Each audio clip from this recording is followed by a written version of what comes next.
अगर आप अपने लिए कुछ चुनते ही गिल्ट महसूस करती हैं, तो ये स्वार्थ नहीं है। ये गिल्ट अचानक नहीं आता। ये सालों की इमोशनल कंडीशनिंग का असर है। आपको सिखाया गया कि अच्छी औरत खुद को बाद में रखती है, और जब आप खुद को पहले रखती हैं, मन तुरंत अलार्म बजाता है। ये अलार्म आपकी नैतिकता नहीं, आपकी ट्रेनिंग है। छोटी उम्र से आपको दूसरों की जरूरत पड़ना सिखाया गया। आपकी अवेयरनेस को आपकी रिस्पॉन्सिबिलिटी बना दिया गया। इमोशनली इंटेलिजेंट औरतें यही गलती सबसे पहले सीखती हैं। वो महसूस करती हैं, समझती हैं और एडजस्टमेंट करती हैं। लेकिन कोई ये नहीं बताता कि एडजस्टमेंट कब सेल्फ इरेजर बन जाती है। जब आप थकती हैं, तब भी आप एक्सप्लेन करती रहती हैं। जब आप ना कहती हैं, तब भी अंदर जस्टिफिकेशन चलता रहता है। गिल्ट असल में चॉइस से नहीं, सेल्फ वर्थ से जुड़ा है। आपने सीखा कि आपकी वैल्यू आपकी यूजफुलनेस में है। जितना आप देती हैं, उतनी आप एक्सेप्टेबल हैं।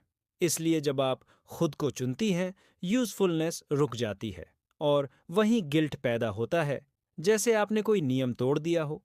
ये नियम कभी लिखे नहीं गए, बस ऑब्जर्व करके सीखे गए। माँ को खुद को भूलते देखा और नॉर्मल मान लिया। मजबूत औरतों को चुपचाप सहते देखा और स्ट्रेंथ समझ लिया।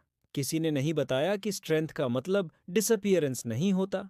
जब आप बाउंड्रीज बनाती हैं, लोग कंफ्यूज्ड हो जाते हैं, क्योंकि उन्हें आपकी अनलिमिटेड अवेलेबिलिटी की आदत होती है। गिल्ट तब बढ़ता है जब लोग डिसअपॉइंटेड दिखते हैं।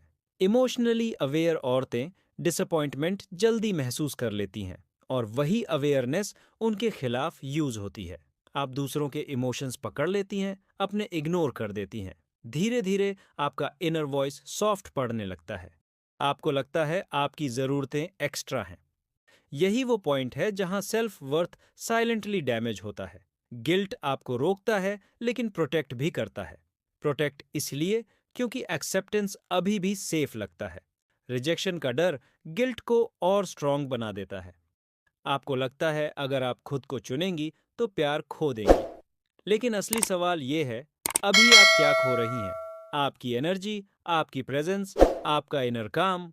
लोग आपकी स्ट्रेंथ की आदत बना लेते हैं, और आप अपनी एग्जॉशन को नॉर्मल समझने लगती हैं। गिल्ट तब और गहरा होता है जब आप एक्सप्लेन करती हैं।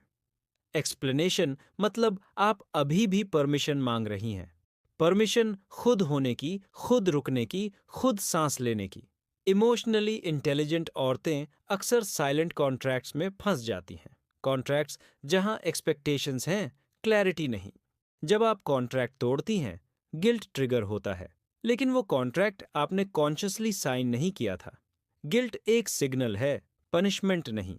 सिग्नल कि आप पुराने पैटर्न से बाहर आ रही हैं। डिस्कम्फर्ट ग्रोथ नहीं, कंडीशनिंग टूटने का साउंड है। सेल्फ वर्थ तब बनता है जब चॉइस एक्सप्लेन नहीं करनी पड़ती। लेकिन ये स्टेज अचानक नहीं आती। पहले गिल्ट आता है, फिर क्लैरिटी धीरे धीरे आती है। गिल्ट का मतलब ये नहीं कि आप गलत हैं। इसका मतलब है आप अलग हो रही हैं। अलग उस रोल से जो सबको कंफर्ट देता था। इमोशनली डीप औरतें कंफर्ट गिवर बन जाती हैं, लेकिन कोई कंफर्ट होल्डर नहीं बनता। जब आप खुद को चुनती हैं, साइलेंस अनकंफर्टेबल लगता है, क्योंकि आप नॉइज की आदी हो चुकी हैं। गिल्ट उसी साइलेंस में लाउड हो जाता है, लेकिन वही साइलेंस ट्रुथ भी दिखाता है। ट्रुथ कि आपकी वैल्यू आपकी सैक्रिफाइस नहीं है। आपकी प्रेजेंस खुद में इनफ है, लेकिन ये मानने में समय लगता है।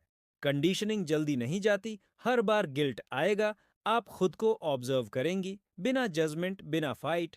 इमोशनली मैच्योर औरतें यही करती हैं। वो खुद को फोर्स नहीं करती, वो समझती हैं। समझ से गिल्ट सॉफ्ट होता है, और सेल्फ ट्रस्ट धीरे धीरे बिल्ड होता है। शायद अभी भी आप खुद को चुनते हुए अनईजी महसूस करती हैं। वो अनईजीनेस फेल्योर नहीं है, वो ट्रांजिशन है। ट्रांजिशन उस वर्जन से जो सबके लिए जीती थी, उस वर्जन की तरफ जो खुद के साथ भी रहती है। गिल्ट शायद अभी भी रहेगा, लेकिन हर बार उसका वेट थोड़ा कम होगा, क्योंकि आप खुद को छोड़ नहीं रही होंगी। और यही सबसे बड़ा इंटरनल शिफ्ट है। इमोशनली इंटेलिजेंट औरतें जल्दी नहीं भागती।